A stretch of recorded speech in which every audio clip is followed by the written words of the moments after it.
Welcome to the Fit for Halter podcast. We're here to bring practical content and community to the amateur halter exhibitor. I'm your host, Amy Zabel, and I interview people from across the halter horse industry. We'll learn new techniques, hear about the hottest products, and get to know one another. If you grow in your knowledge and we gain more exhibitors in the ring, this has been a success. It's a laid-back environment. Prepare to be inspired and maybe take some notes. It is good to be back in my studio. It is good to record our 30th Fit for Halter episode, and I have the privilege of introducing you to the artist behind the Fit for Halter logo. This episode came about through a suggestion from a listener and friend of Fit for Halter who suggested I interview someone in marketing, social media, or photography. So, in my research prior to launching the Fit for Halter podcast, I found Mary Kate O'Malley on Facebook. I knew I was not qualified to create artwork or a logo and wanted a horse person to create horse-oriented images. So our conversation started via Facebook Messenger with one very basic drawing from me. So without further ado, I'm excited to introduce you to Mary Caitlin O'Malley of MC Graphic Design and Photography. Hi, Amy. Thank you so much for having me. I am so excited and grateful to be here. Absolutely. So let's start off by hearing about your own personal horse journey and tell us about your current horse or horses. Absolutely. So I currently have 3 show horses, Chromed Up Couture, Blazing Hot Brass, and Already Addicted, and my childhood pony, who's going to be with us for life. He's never going anywhere. And I keep them with Kevin Carr and Wendy Lash out of Wabash, Indiana. And I'm a hunter under saddle girl through and through. It's my favorite class. I love hunter under saddle horses. I have an appreciation for all of them in every class, every discipline, but hunter under saddle is where my heart is. So Chromed Up Couture, or Stratton, is my 2-year-old, and we plan to debut him at the 2025 premiere in the Maiden Hunter Under Saddle with Wendy Lash. And he's honestly my dream horse, and I am beyond excited to do anything with him. He's a beautiful flaxen full double by Wen and Chrome and out of Blue Couture. We plan to do a lot of the futurity stuff with him, and I have my fingers crossed that he's going to be our future pleasure driving horse. And he will be my first introduction into the APHA world, which I'm super excited about. I've only shown AQHA, so that's really exciting for the future. I can't wait to meet more people and learn about it. And until then, I'll be showing my other 2 boys, Tiger and Al, in the amateur and non-pro hunter under saddle classes. Wow. That's a lot. And I'm sure one is just taller than the next. Oh my God. Yep. Yep. Oh, we couldn't have more opposite passions. Right? Isn't that crazy? Yeah. Yeah. And yet love And yet them we're still just as much. connected. That's Mhm. right. That's Absolutely. right. So, why don't you tell us a little bit about your journey into the horse industry, and what inspired you to focus on marketing, photography, and social media? Yeah, so I've been showing AQHA since 2010.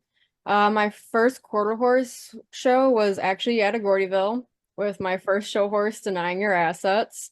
And I remember during my first youth years, Carrie Hansen was usually the official horse show photographer. And I was always obsessed and super inspired with her photos and how kind she was. And I just thought she was like the greatest. And whenever I think of her and her pictures, I specifically think of a picture from 2013 that was, and still is, one of my favorite pictures with my first youth horse. And I always thought that she did an outstanding job. And I think that's when I started playing with my phone camera and trying to take pictures, taking videos, taking screenshots off the videos. And I've always been one to try to document all the memories. I've got millions of photos of my horses and from events and with friends. And when I finally decided it was time to invest in a nice camera a few years back is when I truly realized that I wish I had pursued this passion earlier. So I actually went to college for small business and entrepreneurship, and I graduated from Illinois State in 2021. And looking back, I wish I would have pursued some type of photography or graphic design classes. because I'm self-taught and I'm not gonna lie, it's been really tough. It's been tough to figure it all out on my own. But there has been a lot of hours spent on YouTube, Google, trial and error, and I'm not Mhm. even close to where I want to be. There's so much more I still don't know or struggle with, but I Mhm. find a lot of gratitude in having the resources to be able to teach myself and having so many people that trust me while I'm still learning. Mhm.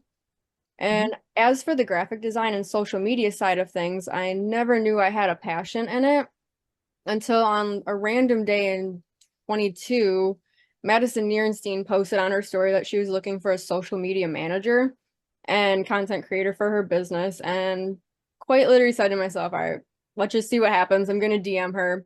Don't have a whole lot of experience, but it sounds like something that I might be interested in. Maybe we'll be good at it. Who knows? We'll see. So I had some experience in social media beforehand, mostly through my own accounts, nothing of really managing anybody else's. I've been taught so much from her and the opportunity that Madison's given me. So I credit her and thank her for that opportunity and the friendship that's come along with it. And I love that I can do most of my work remotely, especially while I'm away at horse shows. I work full time at my dad's commercial window company, and I wanted to add something that I can do when I get home and when I'm away at horse shows, just to help pay for the horses and just the random stuff that I need, braids, all the hunter under saddle things. And I love that I can do all of it away. It's great. And I've been able to build some amazing relationships within the horse industry because of this business. And honestly, what really helped to kick off gaining traction on the business sides of things was actually last Congress. There was a logo contest for Add More Leg, which is an amateur group on Facebook.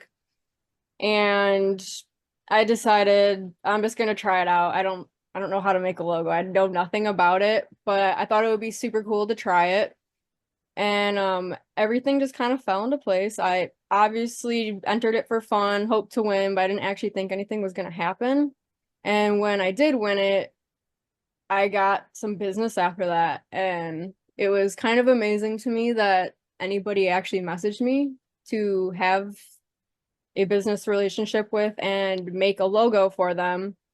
And stuff just happens and it pushes you in a new direction that ends up working out. And there have been plenty of opportunities I probably would have missed out on if I didn't act on them. And for that, I'm grateful and for being able to put myself out there and just kind of see what happens. Yeah. Whew, that's inspiring.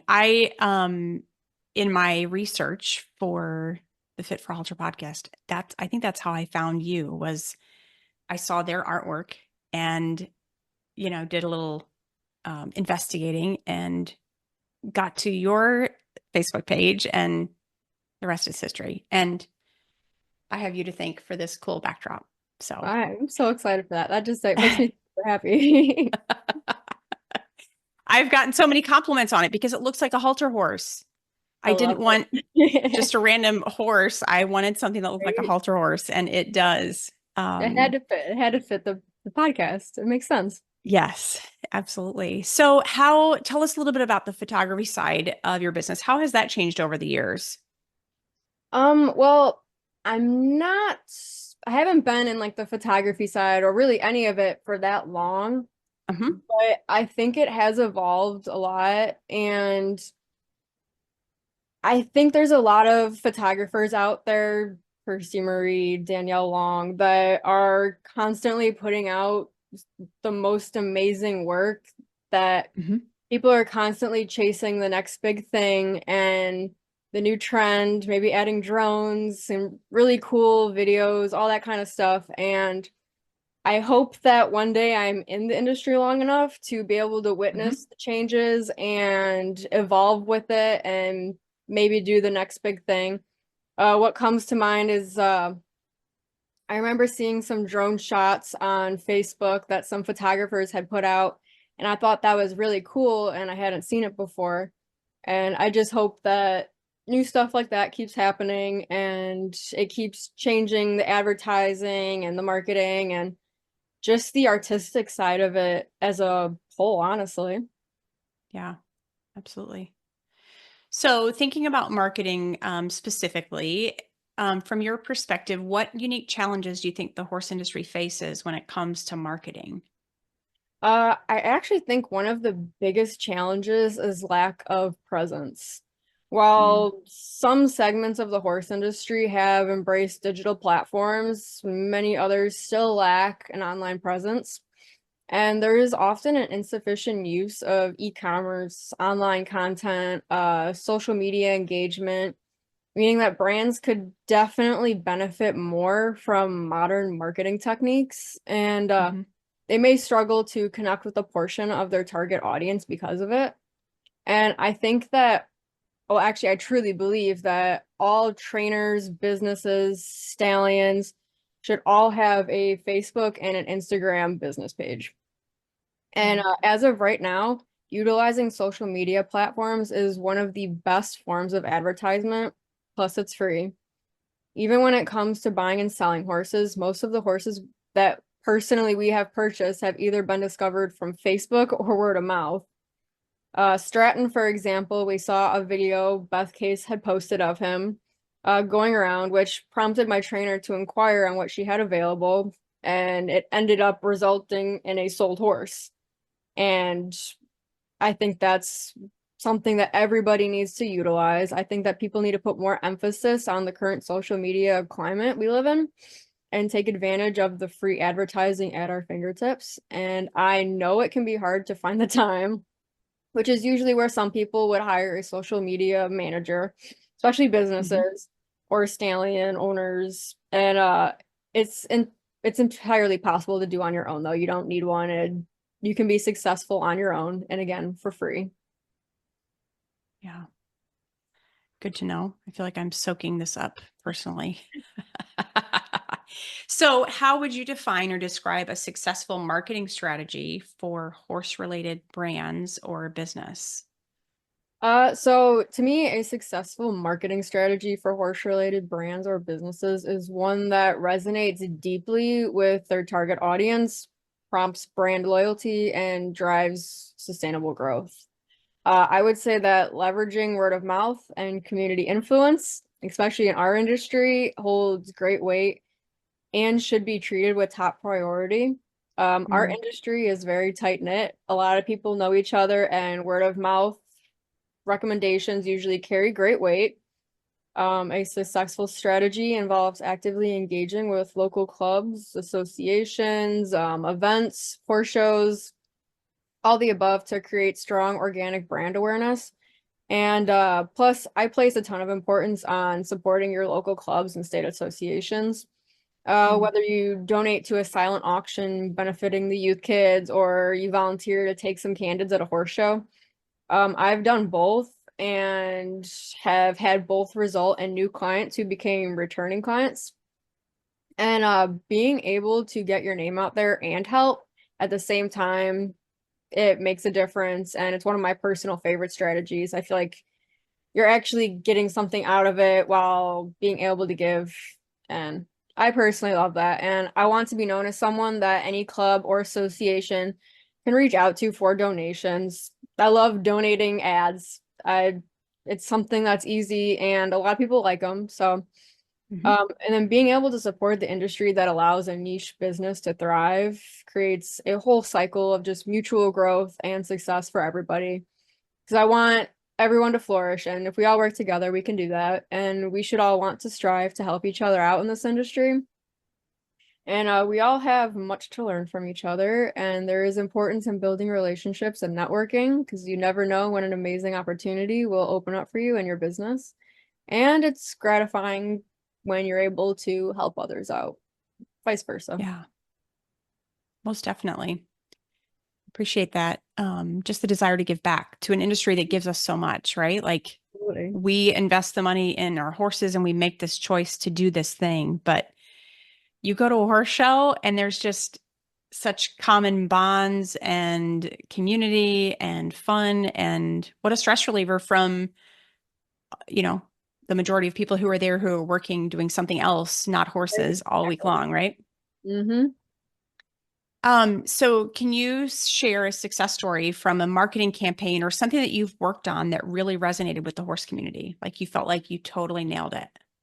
So again, I don't have a whole lot of work out there portfolio, but I would say that probably, and I wouldn't call it like the greatest hit ever, but my first ad I ever made was for Hannah Burkholder, and she's in our barn, and her mom one day just asked if I would be interested in making her an ad, and I tried it. I'd never made one before, and it actually turned out pretty good. I really liked it.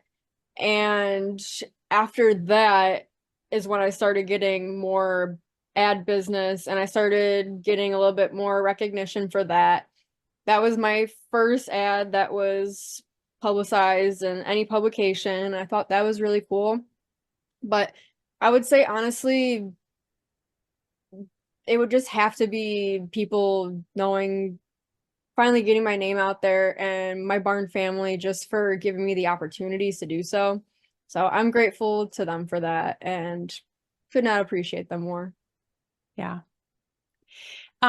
Speaking of ads, like when I picture an ad, I'm thinking like a full page ad in the Quarter Horse or Paint Horse Journal. So tell us a little bit about the top priorities, things that are going through your mind when you're creating an ad like that. What goes into that as far as all the different elements that we see as a final product? Yeah, so when designing a full page ad for a magazine or a digital publication, the top priorities that I like to follow are usually a clear targeted message.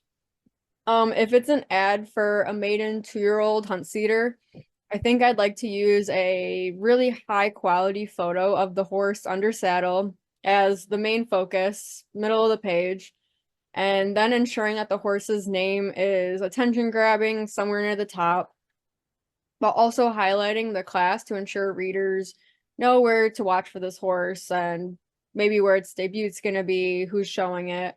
I want the message to be super clear. I want the ad in this situation to say, hey, recognize this horse when he's showing in the maiden hunter under saddle.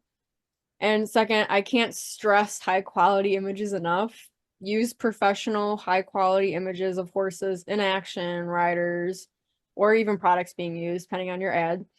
A high quality photo of the horse makes or breaks the ad because it's one of the first things people look at when looking through publications. Because I know when I'm flipping through, for the most part, I'm looking at the horses.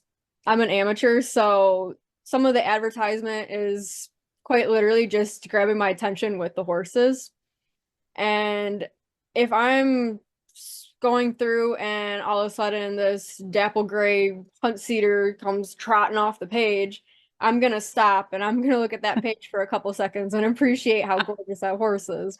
And I'm Yes. probably gonna take note of what its name is and where I can watch it and maybe someday purchase said horse. It could be on the radar for so many Yeah. reasons.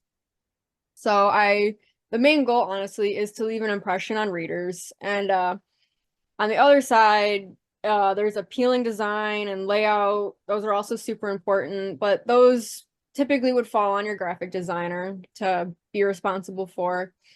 If you have a full page ad, it should be visually balanced. It should have a good mix of imagery, text, blank space. Overloading the page can sometimes be a little tough to look at. It could give you a headache. Uh, Always ensure that your fonts are legible, well structured. Use larger fonts for headlines, anything important that you want readers to see first. Smaller fonts for main content. Um, Clear space between elements, avoid clutter, just have a nice, clean, professional look. Mm. I love the notion of the horse trotting off the page. I felt that when you said it. Right. When you flip the page and you're like, ah, look at that one. Yeah. And now today, I remember as a kid looking through the journal, just drooling over the halter horses. It was so far from the realm of possibility for me. But today I have a different point of view. I'm looking more carefully at this horse. I like its type. I like the way it's put together. And I'm then looking at who owns it. sire, dam, all of that stuff. What points has it earned? What shows has it been to? What futurities is it eligible for? Right? Now all that stuff really Absolutely. matters. So it's kind of duly noted as you're checking off all those different Right. boxes. Yeah. So, from a marketing perspective, how does an amateur exhibitor ad differ maybe from a breeding stallion ad? So, from a marketing perspective, an amateur exhibitor's ad and a stallion's ad are going to significantly differ in their goals, target audience, just key messaging, and the typical primary purpose of a non-pros ad is usually, not always, just to highlight personal achievements it shows. Maybe you won a big title or you want to celebrate points accumulated, whatever the reasoning may be, and you want to showcase the rider or the horse's success to the community. You can also be used for introducing a new team and letting people know where to look for this team next, or just to get their name out there.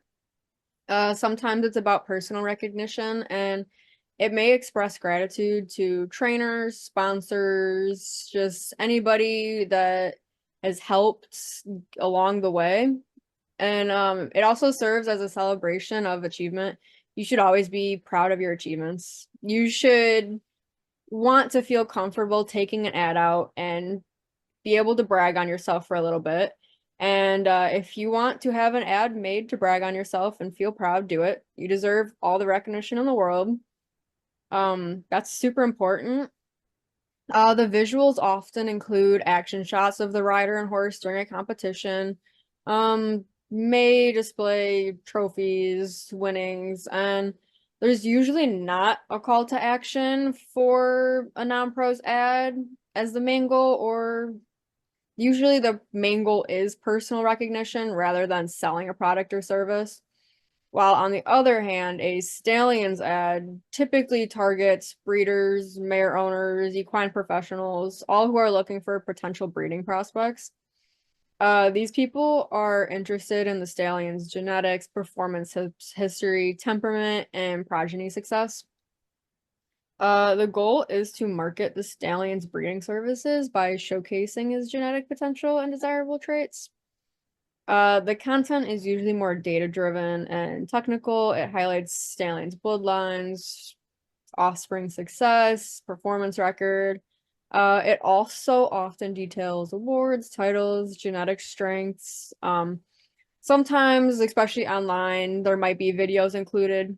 I personally love seeing videos on Stallion's pages, and it gives you a really good idea of how they move, how they might complement your horse. An ad often might include some special offers, such as early bird discounts, stud fees, all that kind of stuff. And these ads usually prioritize professional photos of the stallion in his best form, either confirmation poses, performance shots. Sometimes there's a feature of their offspring, and usually the visuals emphasize the stallion's physical attributes, muscles, stance, structure, conformation. And there's Mhm. usually a call to action on stallion ads, and that's often, book now, 2025 breeding season's around the corner, limited slots available, contact for stud fees. And typically the focus is on encouraging immediate inquiries for breeding services and creating urgency around the stallion's availability. So there's a huge difference. Absolutely. Oh, it's good. Thank you for detailing that because I know that we've got a lot of listeners who stand halter stallions that um, that time is coming. I've been talking to upcoming guests already about the breeding season, about futurity season, stallion auctions, and all that. So it's just right around the corner. If you had to name some of your top do's and don'ts for marketing, and I know we'll get into some specifics about social media. So just thinking about big picture equine marketing, what are some of your top do's and don'ts? I would say my number one do, especially for equine marketing, especially if you're selling horses really or standing a stallion, would be investing in professional photography and videography if that's a route you'd like to take. I think good or bad pictures will really do the horse well or do them dirty. And I mean, sometimes you see a horse in person and it's beautiful, or maybe it's conformationally wise, not something you would choose, but pictures can make that horse absolutely gorgeous, or it can make it look really bad. So my top do, and I guess don't, would be always ensure that you have high quality images that show off your horse and make sure that you're doing your horse justice every single time it's posted. That could not be more important. In this day and age, Mhm. stuff is shared so fast, so easy.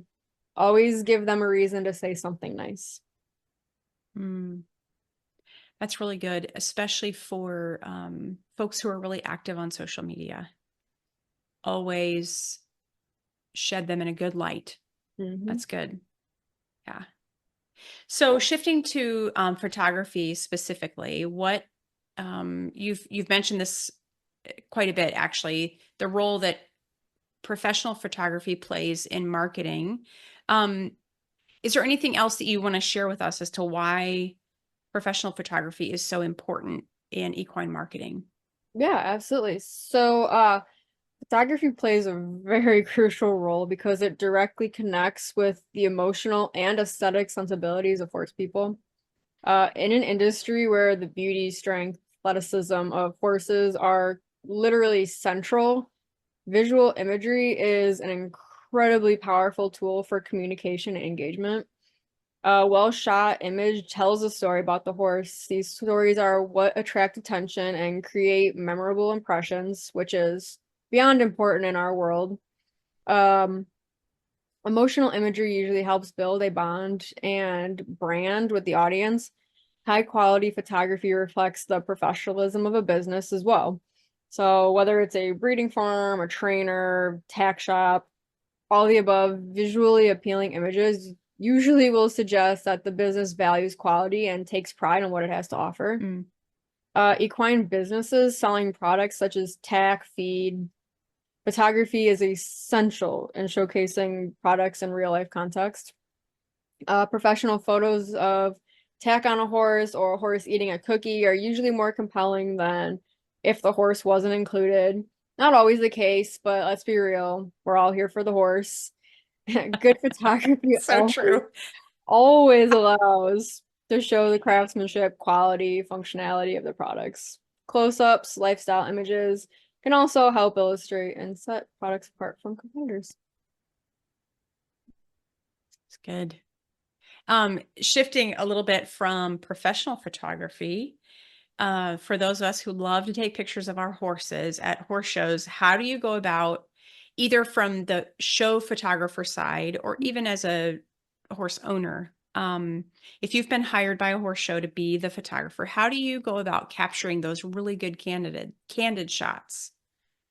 So my all-time favorite is just capturing authenticity.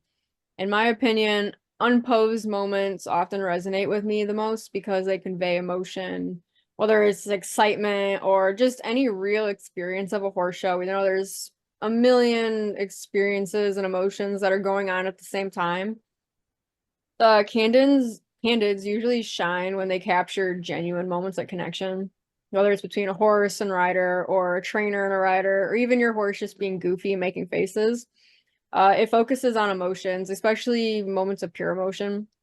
So my favorite photos of all time are people hugging or petting their horses, really just showing any type of appreciation for their animals. And I really Mhm. like capturing exhibitors interacting with each other. I think that's always just a pure moment. And a lot of people don't have front like pictures with people that they're with all the time. And they probably wish they do. So I like it when people capture that kind of stuff. And I also really like it when people notice that I'm taking their picture and they smile. And it's even funnier when people try not to smile because they're trying to keep it candid. But regardless, I appreciate it both ways. And you can always capture intimate interactions between a horse and a rider. I typically like to stick at the warm-up pen. The warm-up pen is usually where all of the true emotions are going down, and that's just the best place to take some pictures. That is true. That is the place where it's all going down. Absolutely. Right before we turn on the polish as we go into the ring, right? For Um, sure. so then what do horse owners need to know about portrait photography and photo shoots with a professional photographer? I told you I was going to get tongue-tied at some point trying Right? to say PP, photographer, portrait, all of that. So, yes, portrait photography and photo shoots. Tell us about that. So I would say the number one thing to be prepared for is probably having your horse prepared. I would say the most important thing would probably have your horse lunged. That's always super helpful. Or let's say if you're at a horse show or even at your farm, I would typically scope out the place that you want the photos done at and maybe get your horse comfortable over there first, just so it's a little bit easier and we can focus on you a little bit more too while we're taking the pictures and you don't have to mess with the horse as much, especially if they're kind of nervous or fidgety. It always just Mhm. helps if they're a little bit knocked down and a little bit more familiar with the environment they're going to be in. Um, Obviously, your horse should be clean. It should be clean prior to starting the photo shoot. Um, it doesn't really matter if their feet are blacked. That typically doesn't make or break a photo. What usually does make or break a photo is well-fitted tack. If Mm. it's a halter horse, obviously you want the halter to be fitted entirely properly. Western pleasure horse, I would like to ensure that the tack is clean, just well fitted. Same with an English horse. I don't want the nose band to basically be falling off the horse's nose. Um, and as for you, I would say plan your outfits ahead of time. Wear something you're comfortable in, something that makes you feel like nice and pretty. And the photographer is going to love you no matter what, and your photos are always going to turn out great. So don't put too much pressure on yourself or your horse. It'll always be okay. That's that's so true. We put a lot of pressure on ourselves and our horses to behave, but I think some of the best pictures, like you mentioned, are the horse's personality coming out and making a funny face or making their owner laugh, kind of like the blooper reel, but in photography. Yep. So what are some tips that you could give our listeners when they're just taking pictures of their own horses? So honestly, you don't need to be a professional photographer to take a good photo. Well, yes, a professional will make life easier, knows all the tricks, has the best equipment, might have a helper. It's still possible to be done non-professionally. My number one tip would probably be to focus on your horse's best angles. Make sure that you know where your horse looks the best at. Angles will make or break a horse or a photo, and it can do any horse injustice. When capturing a horse's conformation, I would always position the horse on even ground. There's some photos that have been seen where the ground is a little wonky and it makes the horse look a little downhill or just a little funky. So I'd always try to ensure that the ground is even, do your horse justice. Typically make sure that they are square or the feet are set up where you want them to be placed. Again, wherever your horse looks best. I would also do a little research on looking at your horse and see where their neck looks best as well. And Mm. typically this would be best if you had a friend to help you and they can help to position their horse correctly. And then to get your horse's ears, I like to use horse noises, which is super funny. The horses always react differently, and I've got a joke with my friends that depending on what horse you are taking pictures of and you're going to use horse sounds, make sure it's the correct breed so that they understand it. So we always want to make sure they know what they're saying, right? Get their attention correctly, I love it.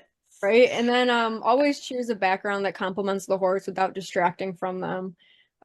Field, open pasture, anything that's clean. I wouldn't, especially if you're not super familiar with editing or changing photos, I wouldn't want to put your photos anywhere where you might need some background removal or tougher editing. Hmm. Okay, that makes sense. So looking at social media, I feel like this is probably the part that people will be listening most intently because if you're listening to this podcast, you probably found it through Facebook, maybe Instagram, fewer followers there, but the majority of our followers are on Facebook, and it's where everybody is sharing and liking and looking at picture after picture of horses. So, what social media platforms do you find most effective for equine marketing and why? Definitely Facebook and Instagram. I would say I would probably, especially for our industry, I would place Facebook number one because again, a lot of horse sales happen there. All the trainers typically have pages there.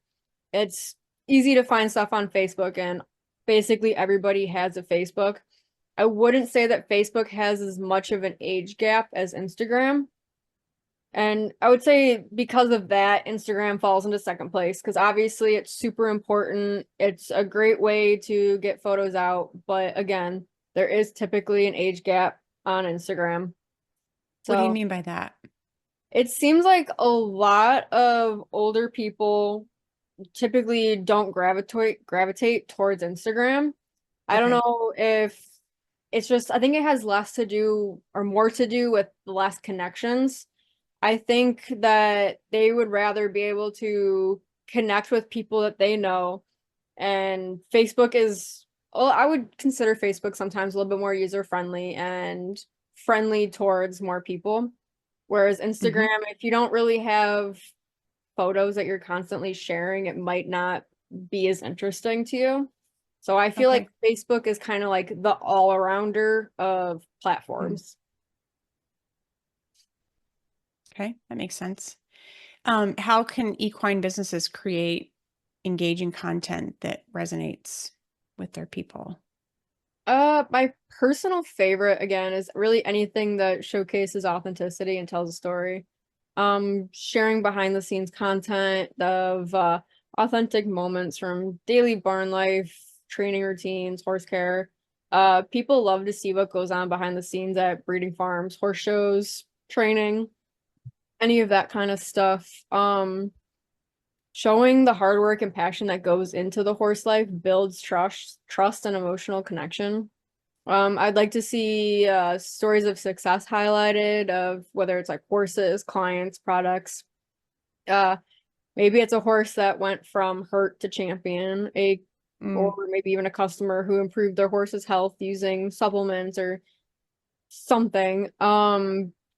It's always if it resonates with you, I think it's important and authentic. These stories resonate with emotion and inspire the audience. And of course, horses are naturally beautiful and perfect. So I think a lot of attention is captured just by posting a picture of your horse. You can create profiles for individual horses. You can show off their personality, cute pictures, all that kind of stuff. I remember as a kid growing up, I always had an Instagram account for my horse. I would post the most random pictures every day, and it was the greatest thing ever. I loved it. And I had a lot of followers, and I actually made a lot of friends that way of other girls my age that I'm still friends with that had the exact same type of accounts and posted the exact same type of pictures of their horses. And some of those connections probably might not have been made, girls from hmm. other states, and I think that's super important. Yeah, yeah, it's good. What are some common mistakes that you see equine brands or horse owners make on social media? Oh boy, that's a loaded one. Um, I would probably say just not using high quality content to be Mm, the most politically correct, I'd say. I'd say if you post pictures that don't do your product, your horse justice, again, it's a bad photo. A bad photo will make anything look terrible. So I would 100% just say investing in good quality photos is the way to Hmm. go. It's always the safest bet, easiest to stay safe. Yeah. Okay. So, thinking about the stallion owner, or somebody that's trying to sell their horse using social media, what are some of your top tips for effective communication? We've talked a lot about the photos, but what about the communication? You mentioned content. So, tell us a little bit more about that. I would probably say, I mean, like if you're trying to generate leads, I would say posting anything on Facebook and just constantly staying relevant will generate leads. You don't have to go viral to generate clients, but keeping your name out there and always being a presence will build your name and it will build trust and Hmm. brand Hmm. recognition, and you can never go Hmm. wrong with that. Yeah, it's good.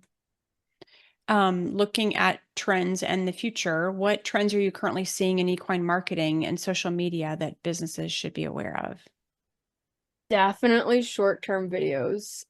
So Okay. platforms like TikTok and Instagram Reels have skyrocketed in popularity, and equine businesses are already starting to leverage this trend and creating like bite-sized clips of horse show highlights.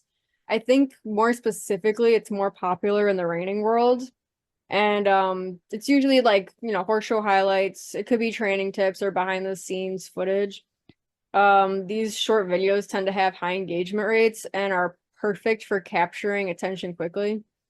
Mm. I know every single time I scroll past one, I usually watch it. They're always super well shot and they look great.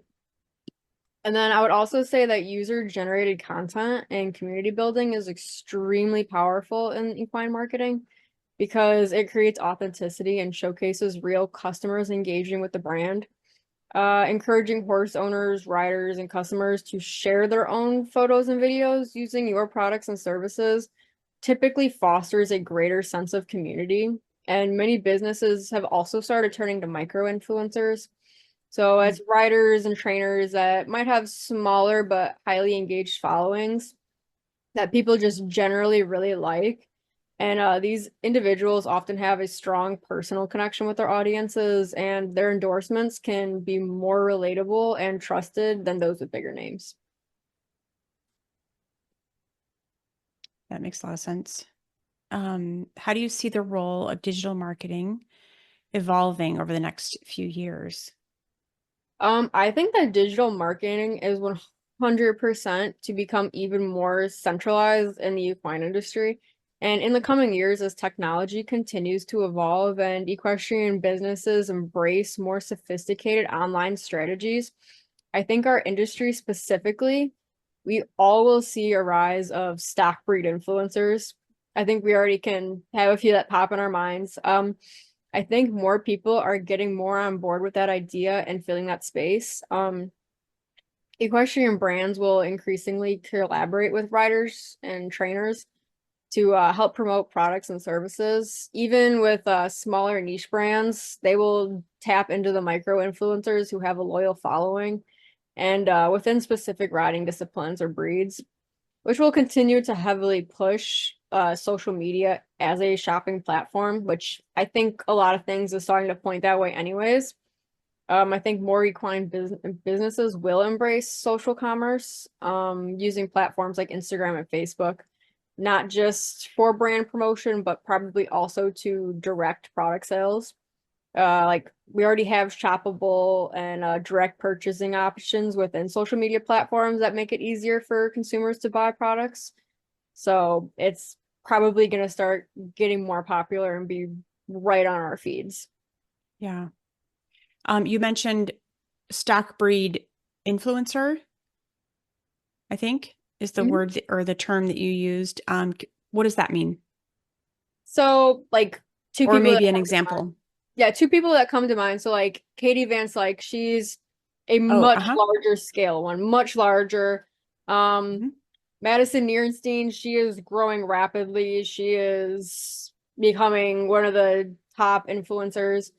Um, those are two examples of Hmm. great examples of two people that are going out there and posting videos and giving others kind of a look into their daily lives, which Hmm. so like honorable of them to be able to do that. I personally don't think that I would have the confidence to get behind the camera and be able to share that much, but I think that's amazing and we're 100% going to see a raise in that kind of stuff. Okay. Then on the flip side of that, micro influencer, how how do you define that and who might be an example if you can think of somebody? So honestly, I kind of like to think of all of us can be a micro influencer. Okay. Anybody who's just generally well liked but might not have 100,000 followers or even 10,000 or 5,000.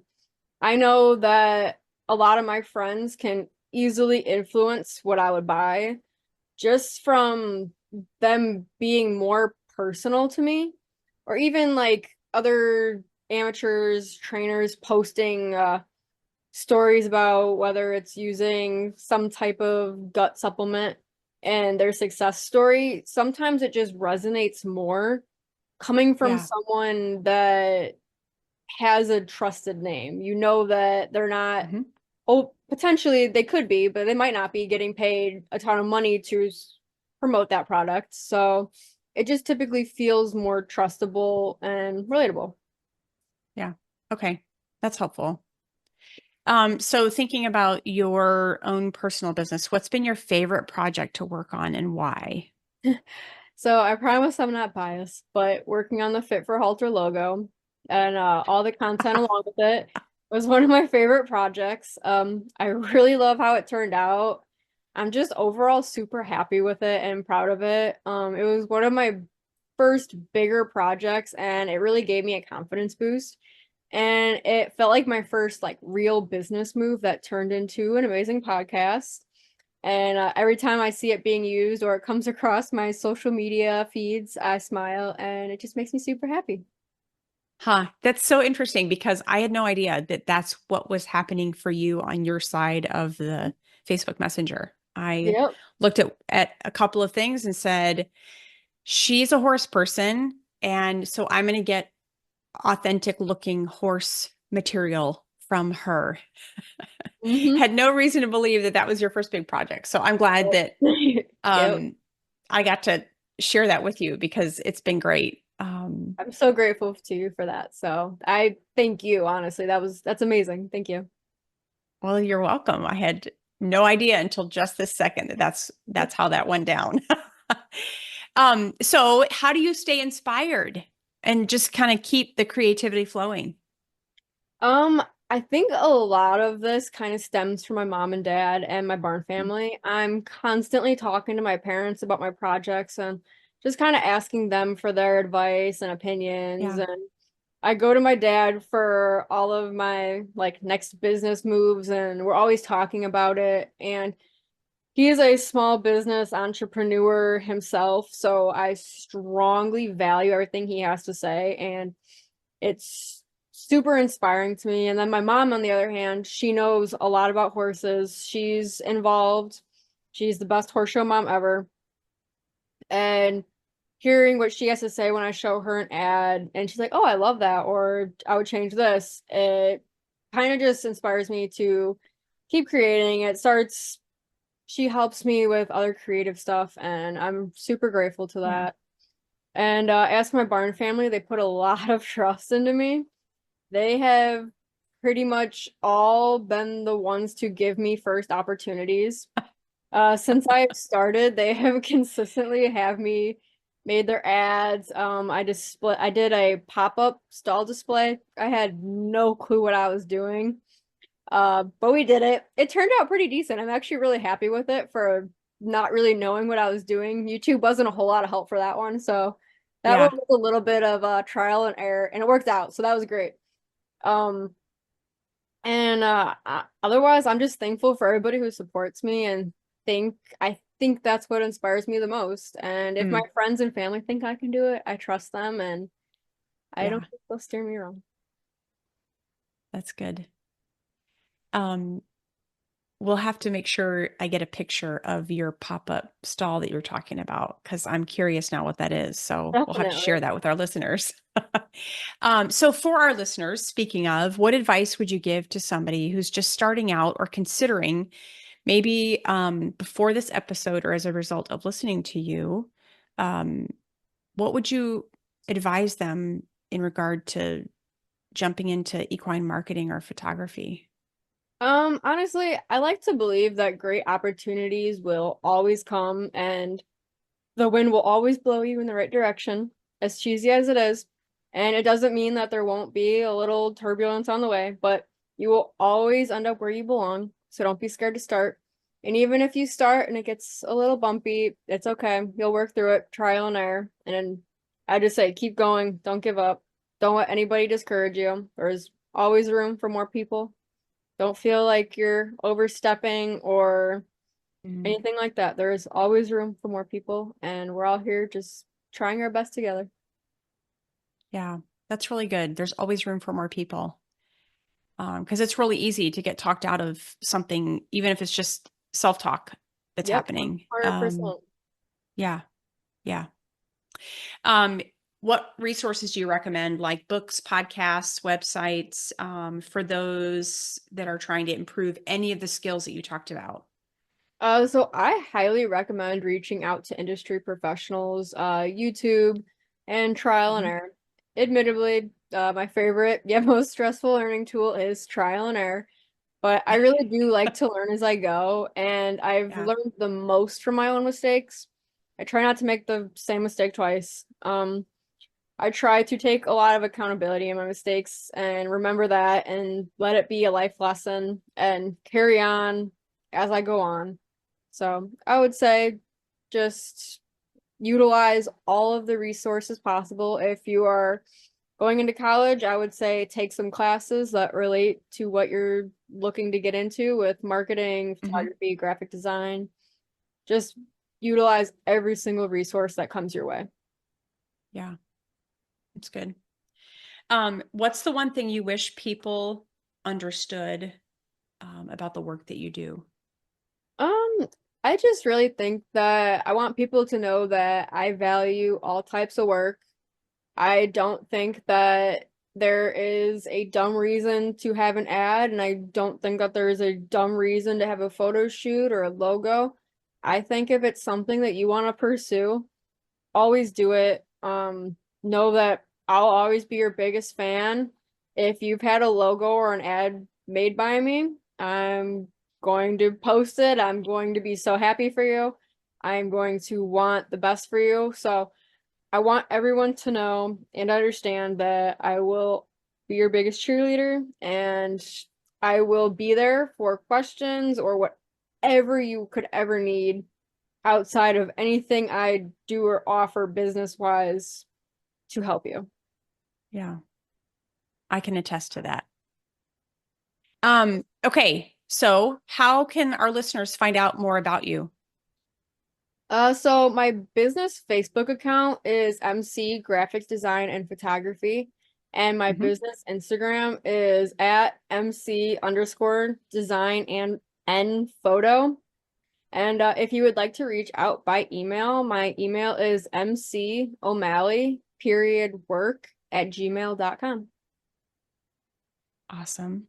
Well, thank you for taking your time and investing in us. I know that we all enjoy the pictures. We all enjoy the time we spend on social media, connecting with friends and stuff. But I feel like you've helped bring the next level of content to us. So thank you.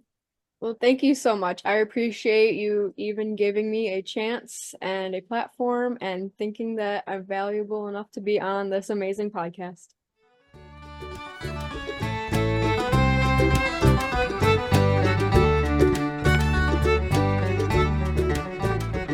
Hey, if you're an amateur or a professional willing to share your story or bring content that helps us with our halter horses, you can email me at fitforhalter@gmail.com.